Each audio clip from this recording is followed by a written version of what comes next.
Here we've got Massey Ferguson. Very beautiful 6S here. So they've got the flashers showing. Ever popular front 3.3. The front, God, everything in this building will shock you. Yeah, they got some good. And they also got their 5S over here, which is, I think, is a brilliant front loader tractor.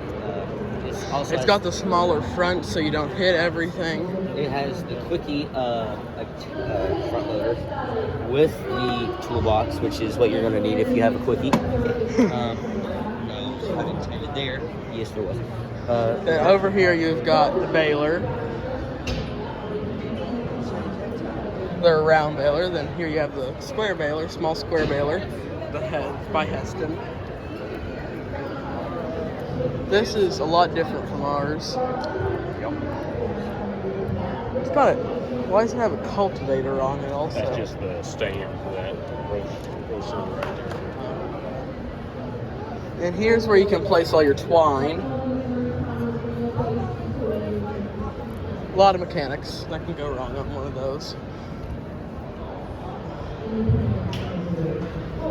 And over here we've got a large self-propelled mower by Massey Ferguson.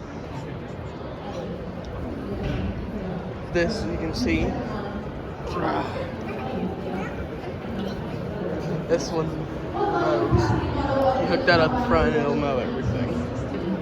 Very nice.